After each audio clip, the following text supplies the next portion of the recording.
Hey guys, we're back. What's up, everybody? How's it going? It's us again. With more ghost stories. Woo. Guys, I don't know if you remember, but we used to do a Spooky State series. Once upon a time. We totally derailed, I think, for a while. For a couple 6 months or so. But that's okay. We're back. We're back. And I believe where we left off was with L for Louisiana. Louisiana is for lovers. Virginia is offended. Yeah, so we're going to be talking about Louisiana today and all of our spooky stuff. For me, my stories are less stories and more just telling you about my trip to New Orleans. But you have a story for us today, right? Yes. Okay. Yep. Excellent. I have a haunted location. Ooh, that's not New Orleans. Correct. Do you want to talk about New Orleans first then? Let's do it. Okay. Context for my outfit. For fun ears. Look, I don't know if you can see them. They're like little devil horn things. I bought these when I was in New Orleans. That's why I'm wearing them. But I went to New Orleans for my bachelorette party. If you don't know, we got married in November. And so not like this past November. It was a few years ago now. 2 years back. But so I had my bachelorette party in New Orleans over Halloween weekend, and it was excellent. And so I am going to show you some pictures and tell you some stories of ghostly things that I heard. We did a ghost tour, so that's what I'll be talking about today. Yep. First things first, though, here are some pictures of me wearing these ears. So ears? They're not ears. Devil horns. So you know that Too much time at Disneyland. Yeah.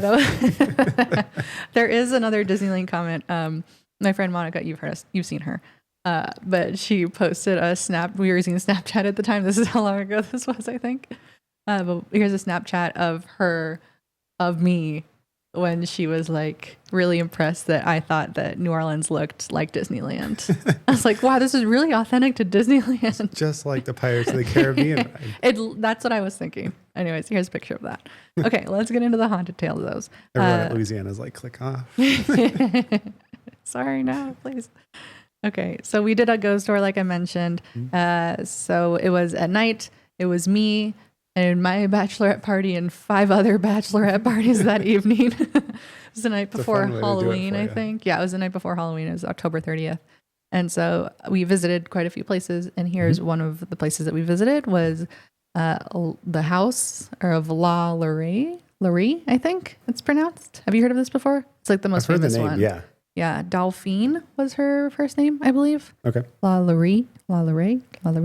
Anyways, so here's a picture of the house. Here's a couple pictures of the house that I took. Let me know if you see any ghosts. Maybe they've appeared by now. But basically, this was a house that was under construction when LaLaurie bought it. And this was around like the 1830s to kind of set the stage. Okay.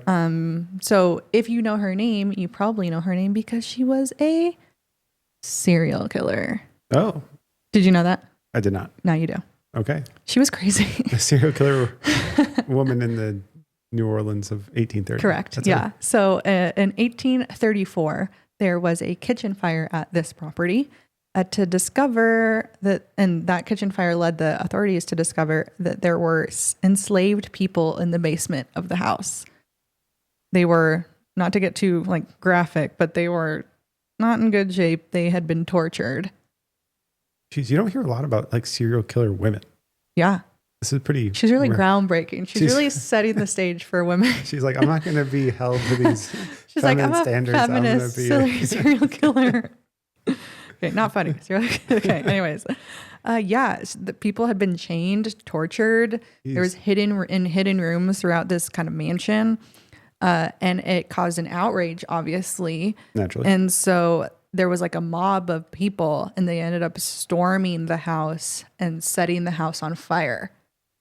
So like they found basically trapped and tortured people while she was owning the place. Yes. And so they like raid the place and burn it down. Yes. Okay.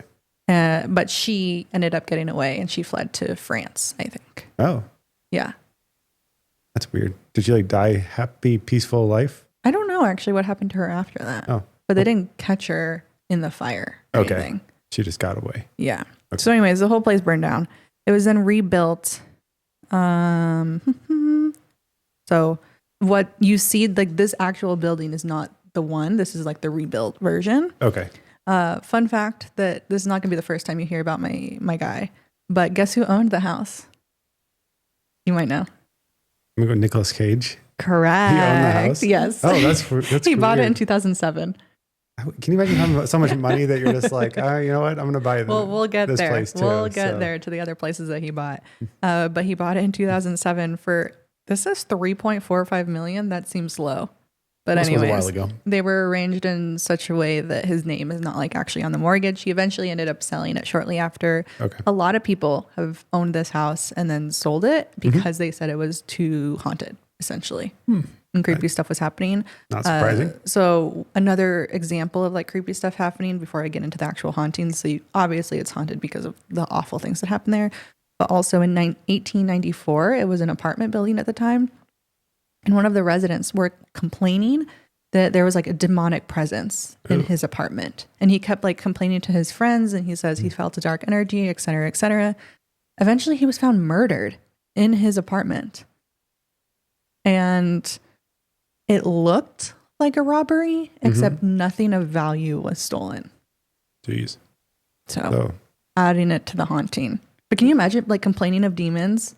We hear like, and I get like, you complain of demons and then you unalive yourself. But like to be murdered. It's crazy because it's not like, I don't know, especially like on TV, Ghost Adventures and stuff. Everything's a demon. There's demons everywhere.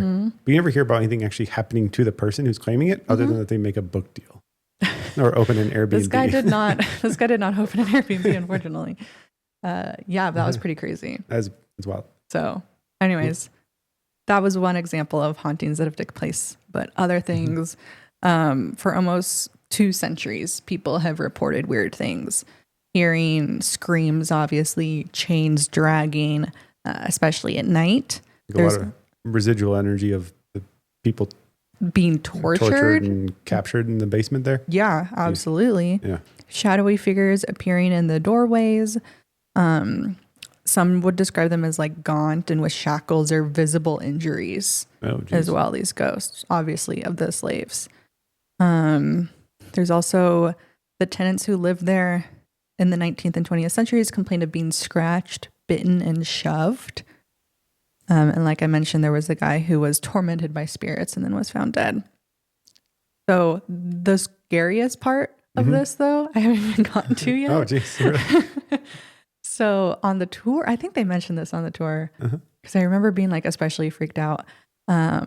But it was also for a short period. I think it was like a school-ish. It like housed children for a short period of time. That seems like a terrible idea. Yeah. Like put a bunch of kids in a place that's like a former serial killer murder house. Yeah. It wasn't a former. Oh, yeah.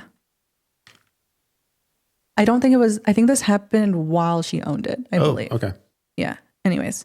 So one of the neighbors saw an 8-year-old enslaved girl fall to her death from the roof of the mansion. And this was at the time that LaLaurie was owned the place. So they saw that happen. And then later in an account, like a witness account later on, it was like more detail was added, where apparently this girl who died was 12 years old. And what was her name? Leah. Oh, of course. Apparently, she had been brushing Delphine's, like the woman's hair, when she hit a snag in her hair. And then Delphine got so mad, she started grabbing like a whip that she had because she tortured people and was whipping her and chasing her around until she eventually jumped to her death. Jeez. And then her body is also buried on the mansion grounds.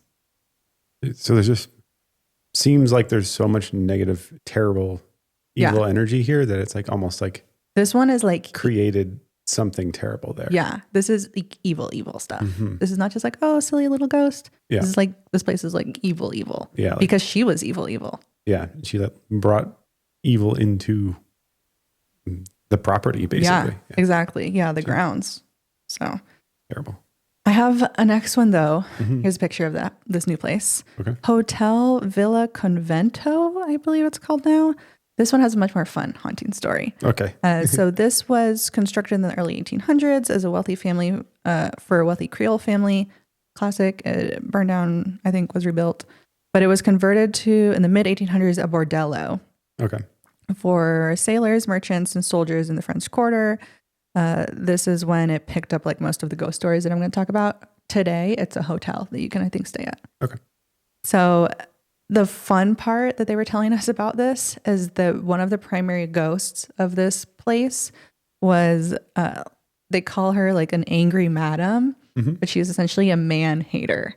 Oh, that's and multiple guests, they told us like stories at the time, but it was years ago. I can't recall all of them. But basically, men are haunted at this location like in a negative way. Men will report being shoved in the hallways, yanked awake while they're asleep, cold spots in bed, hands on them and their chest in bed. And this is all just like men.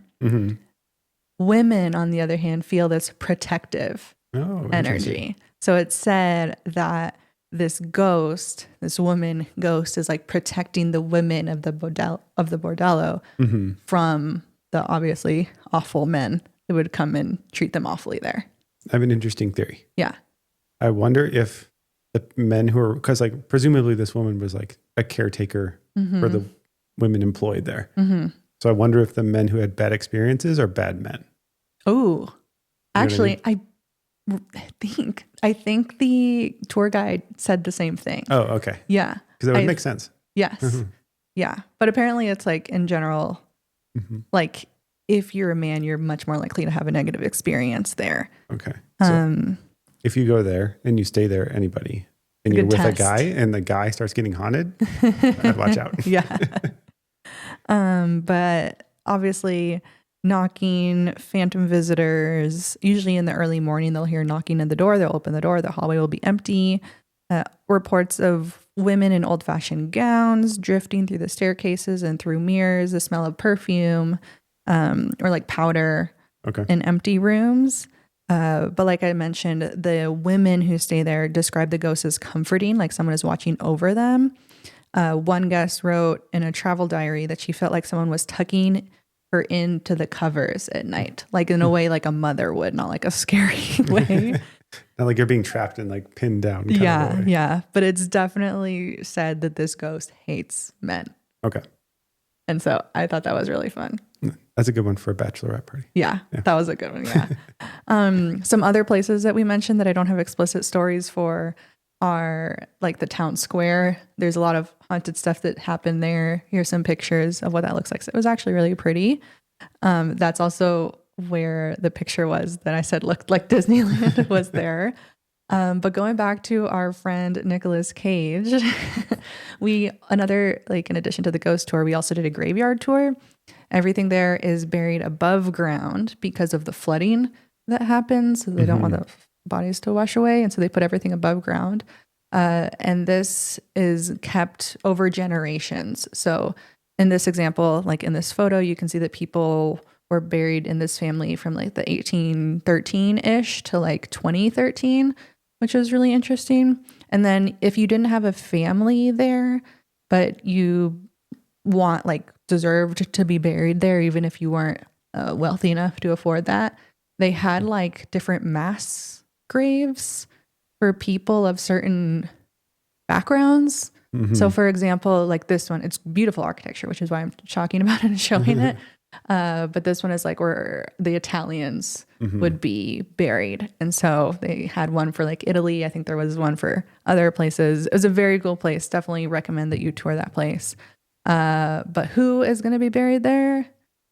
Nicolas Cage. Your favorite actor. So what he did is he took all that money. I think he bought like the plot from a family and tore it down. And I don't know what he did with relocated the bodies.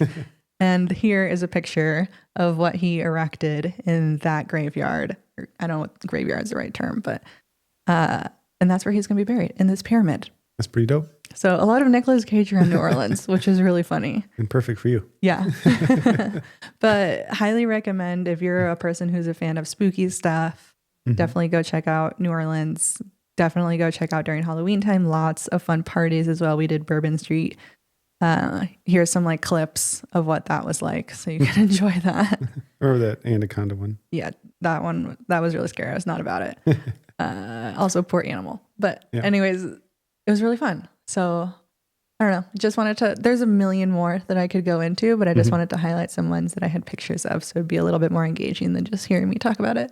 That's cool. Those are good stories. Thanks. Yeah. What a fun time. Yeah, it was a fun time. Tell me, what do you have now?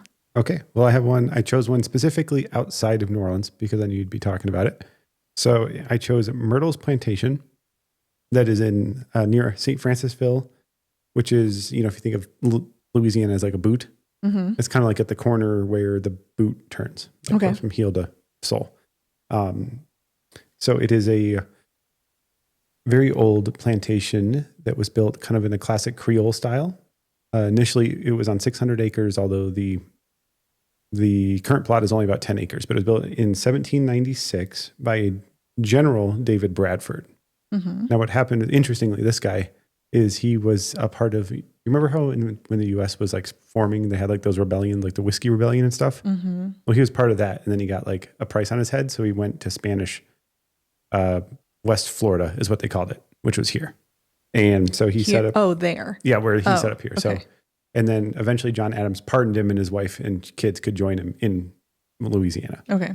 And so he built this home, and then some time goes by, they pass away, they resell it. New people, they like double the size of it. So now they turn it like a huge plantation home. And then they have enslaved people there, obviously. It's a plantation in the pre-Civil War South. But anyway, I'll put a picture up here, but very pretty house. Eventually. Ooh, pretty. Ooh. But anyway, so then Civil War happens. Amazingly, the place doesn't get burned down, but a lot of like the original like family items get stolen out of the house by Union soldiers, but the place survives, which is awesome. But then the family who owned it, all their money was obviously in Confederate money.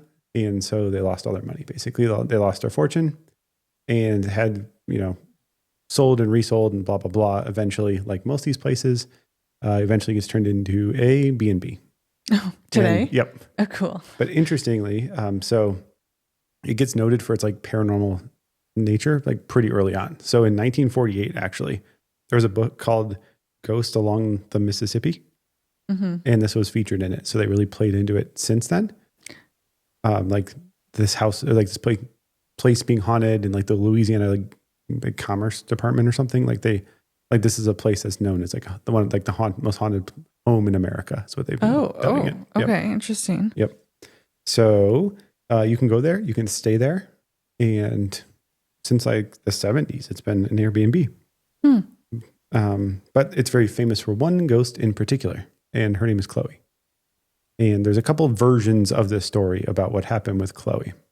But no matter what, she was an enslaved girl. And she, at some point, was like eavesdropping on the guy who owned the place, like the head of the house. And he caught her and cut her ear off. Oh. And so, yeah, and this is not a good story. But how old was she? Do you know? She was younger. Okay. I don't know a specific age. There's not really a clear record of who she was ever. But the story is either one, she was like his favorite girl, and she was worried that she was not becoming his favorite girl, and she was going to be sent back to the fields. So she was trying to listen to hear like what's going on. And then others said she was just being like nosy, trying to listen on the family business. But either way, obviously. Yeah. So anyway, and then she put a green turban on to cover the scar. Is how she's identified as being consistently this Chloe girl. Okay. And then, so anyway, so she has her ear cut off, and then the story is either to make herself useful to the family or as revenge. She poisoned a cake for one of the daughter's birthdays with like oleander leaves. Oh. Yeah. And so some people said it's like, she wanted to make them a little sick, but then make herself useful in the sense like she was nursing them back to health. Oh, I see. Gets to stay there, but others said it was like revenge for the year. So those are the two versions. Okay. But regardless, the story is that the mom or the caretaker of the kids and then the kids all die from the cake. And so that's crazy. And again, different versions, but one is that this other enslaved persons who were fearing for their own safety took her and hung her and threw her in the river. Oof. Or it was revenge from the owner did the same thing. So either way. Yeah. But anyway, so that's the story of Chloe, and she's identified by her green turban, and she's seen around the house. Ooh. So sometimes you'll see her like in the doorways. Sometimes you'll see her like coming up to your bed in the middle of the night, but like full body apparition, you can like see the turban. Wow. That's what I love about this one is that I love when ghosts have an identifiable trait. A lot of time they're like, it was John's footsteps. And you're like, how do you know it was John? Oh yeah. Or like, you know what I mean? Yeah. It's a little Timmy. Yeah. And they're like, how do you know it's a little Timmy? It's like, well, a psychic told me once. Yeah. It's like, well, I don't know about that. They're like, nah, Chloe's got a green turban and that's what she has. And that's who it is. Yep. Identifiable. Yeah. But it's also said that in this, all the stories kind of come together. So there's a mirrors in the house, and it's said that you see ghosts in the mirrors of this house in particular. They'll see her, or you'll see little kids. So presumably the kids that you see are the ones who passed away. The Oleander kids. Oleander kids. Yikes. And then also you hear like a lot of giggling and kids playing for, presumably the same thing. And then also because it dealt with the Civil War and there was battles around there and stuff too. You also get reports of like Confederate soldiers walking around, battlefield noise, like gunfire. And like lots of screams and stuff like that, presumably from the history there. Yeah. But just like, with the murder house, there's just a lot of negativity there. It was a place that had a lot of enslaved people. And, something like that leaves a mark, I think. Oh, 100%. So, yeah. And it's the same building now as the B&B or? Yes, all the same place. Wow. There was a fire, I guess, in like 2008. But as there normally is. Yeah. Luckily, the thing that burned was like the new addition. Oh. That was like a kitchen or something like that. So that fire didn't damage like the historical property, which is good. It's crazy that like when something like that happens, it really impacts the land too. Obviously, the structure is going to be impacted and it's going to leave its mark. But in general, when something like truly awful like that happens, we see a lot of stories where regardless if it burns down, if it doesn't, if it's something new, if it's whatever, like it's still haunted. Like the energy stays there. Yeah. It's a very common theme in all these places. Yeah. Even when we were in the sidetrack, but even when we were in Jerome at the hotel, like it just felt different. You know what I mean? Like go watch the video, but we stayed in the Grand Jerome Hotel, which is a former hospital and asylum for miners and the people who lived in Jerome during its like crazy mining heyday. But yeah, we stayed in like, it was like a treatment room or something. A patient treatment room. Yeah. It was scary. Our converted room. Yeah. It was really scary because you could, It was you nice. could see elements though that it was a hospital. Like one example was above our room was a little light, which now you know, if you're familiar with like hospitals or like urgent cares or whatever, like there will be an indicator on the room to say whether the room is occupied or whether it's waiting on XYZ. And that's what that light was used for, is to determine if that room is occupied or if a doctor needed to see someone in there or whatever. So just like little things like that. Yep. Very creepy. The size of the elevator was big enough to fit a bed in, a gurney, little things like that. I was like, ugh. Yeah. I remember we stepped on the elevator after checking in and like, we're trying to figure it out. And it was just like, oh man, this is creepy, but cool, but creepy. Yeah. Anyway, sidetrack. Go watch that if you haven't seen it. Yes. But one more story from here before we finish up. So there was 10 reported like murders and or unalivings on the property, like actual confirmed historical ones. And one of them was a William Drew Winter who was shot outside of the house. And it is said that his ghost will still kind of like, they say, like stagger crawl up the stairs to the 17th step where he either died or he like met his wife, is the story. But like basically like this guy, he was trying to get upstairs in the home, and his ghost will be crawling up the stairs shot. Now that is creepy. Scary. Yeah. Because he was shot? Yeah, he was shot outside the house, comes inside and is trying to get upstairs, and So his ghost is dragging himself up the stairs, which is a horrifying thing to think about. I don't like that at all. Yeah. Also a terrible way to go. Okay. Anywho, sorry for that noise. You've been doing that a lot, and I keep hearing it. Oh, that was the first time I heard it. Okay. I totally love that story. Mm-hmm. I don't want to take away from your story, but you mentioned something that made me think of it, and I totally spaced on this. Uh-huh. But have you heard of the band The Animals? Yes. Okay. Do you know one of their famous songs, "The House of the Rising Sun"? Yes. That was based off of that second place that I described. Oh, really? What was the name of it? Hotel Villa Convento. Oh. That's where they based it off of, apparently. Like the hotel as it is today. Well, whenever the animals were. So I don't know, was it the 60s or 70s or something? Yeah. And I don't know how true this is, but another like fun detail said that hotel is where Warren Buffett lost his virginity. Oh, well, it's a special place in his head. I don't know why those two items came up. They didn't make it into my notes, but I remember reading that. So that has nothing to do with anything. It was just kind of a fun place. That's funny. It's a fun place, apparently. Anyways, alrighty. This was kind of a different one, but we wanted to get back at it. Teaser for next time. We're going on a family trip soon.